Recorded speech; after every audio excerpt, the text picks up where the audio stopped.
సర్వ మానవాళికి రక్షకుడు, మనకు కొండంత అండగా నిలిచేవాడు. మనసులో తలచిన వెంటనే గుండెల నిండా ధైర్యాన్ని నింపగలిగే మహాయోధుడు, అభయహస్తంతో ఎల్లవేళలా మనల్ని కాపాడే ఆ పవనపుత్రుడిని ఇప్పుడు మనసారా స్తుతించుకుంటూ శ్రీ పంచముఖ ఆంజనేయ స్వామిగా అవతారమెత్తిన కథని దృశ్య రూపంలో తిలకిద్దాం రండి.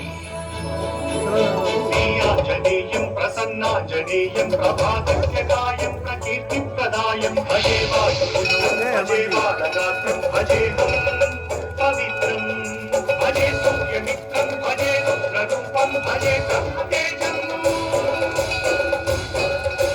అది రామాయణ మహాయుద్ధం భీకరంగా సాగుతోన్న తరుణం. శ్రీరామచంద్రుని సారథ్యంలో వానర సైన్యంతో విజృంభిస్తూ లక్ష్మణస్వామి తనతో పోరాటం చేస్తున్న రావణుడి కుమారుడు ఇంద్రజిత్ తలని బాణంతో ఒక్క వేటుతో వేరు చేశాడు.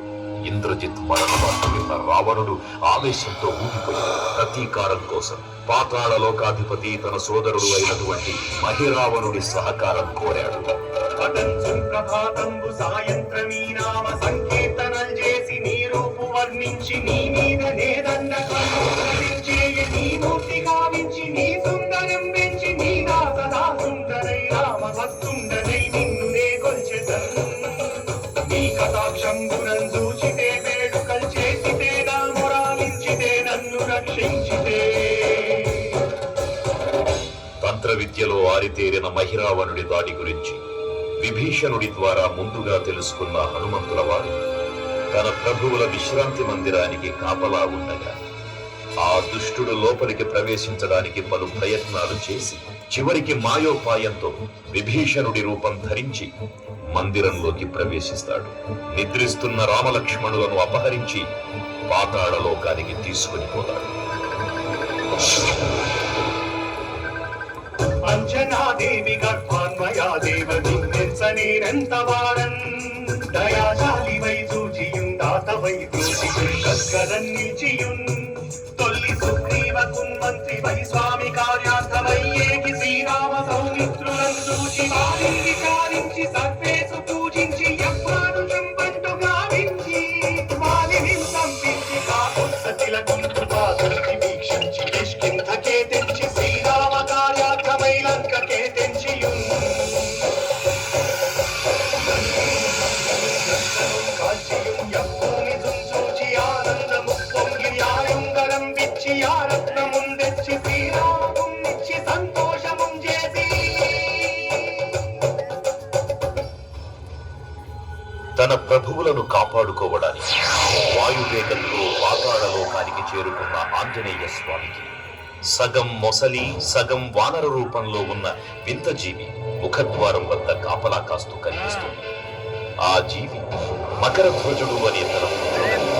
మహాసముద్రాన్ని దాటుతుండగా నీటిలో పడ్డ తన స్వేదగిళ్ళు ఒక మొసలి గ్రహించడం వల్ల జన్మించాడని తెలుసుకొని ఆశ్చర్యపోతారు హనుమంతుల వారు. తన పుత్రుడిని యుద్ధంలో ఓడించి పాతాళ లోకంలో ప్రవేశిస్తారు.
పాతాళ లోకంలో అడుగుపెట్టిన పవనపుత్రుడు మహిరావణ మరియు అహిరావణ సోదరులతో భీకరపు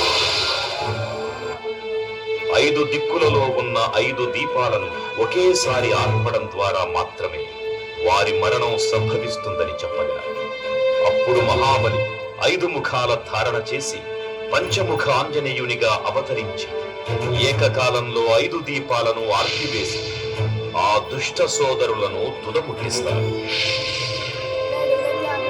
నీకన్న నాకెవ్వరు కూర్మిలేరన్సు మన్నించి శ్రీరామ భక్త ప్రశస్తంబుగా నిన్ను సేవించి నీ కీర్తనలు చేసిన పాపముల్ వాయులే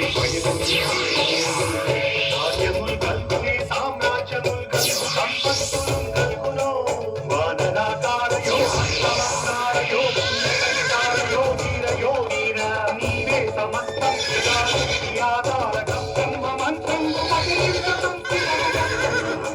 వచ్చదేహం పురుందాచి శ్రీరామయన్సున్ మనకు పూజమన్న ఎప్పుడు తప్పకన్ తనకు నా జిహ్వయందుండి నీ దీర్ఘదేహము త్రైలోక్య సంచారివై రామనామాన్ని సత్యానివై బ్రహ్మతేజమునందౌకనీ జ్వాల కల్లోల వీర హనుమంత ఓంకార శబ్దం బులన్ భూత ప్రేతం బులన్ పిశాచం బులన్ శాకిని జాతి నిత్యాబులన్ కాలి దెయ్యం బులన్ నీకుమారంబులన్ దుట్టినేరంబరం కొట్టి నీ ముష్టిఘాతంబులన్ బాహుదండంబులన్ కోపఖండంబులన్ తుంచి కారాతిరుతుండవై నీవు బ్రహ్మ ప్రమాదితంపై నిత్యదేదంబులను చూచి రారోలి నా ముక్తు నరసింహయంసు దయా దృష్టి వీక్షించి నన్నేలు నా స్వామి ఓ ఆంజనేయ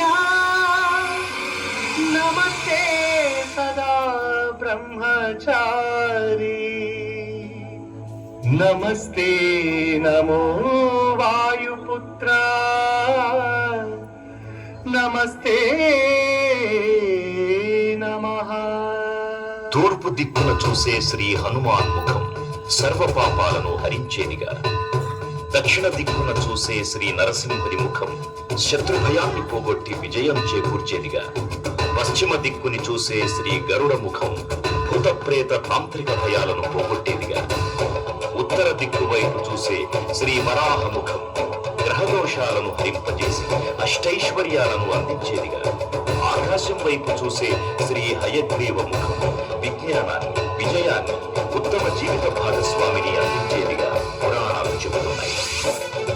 కావున భక్తులారా, అన్ని విధాలుగా మనలను ఆదుకునే శ్రీ ఆంజనేయ స్వామిని మనసారా స్మరించుకొని ధరించండి.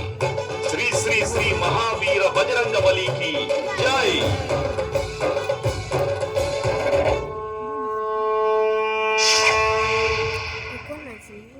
జై శ్రీరామ్, జై జై శ్రీరామ్. భక్తులకు ముఖ్య విజ్ఞప్తి. ఇప్పుడు 60 అడుగుల శ్రీ అభయాంజనేయ స్వామివారికి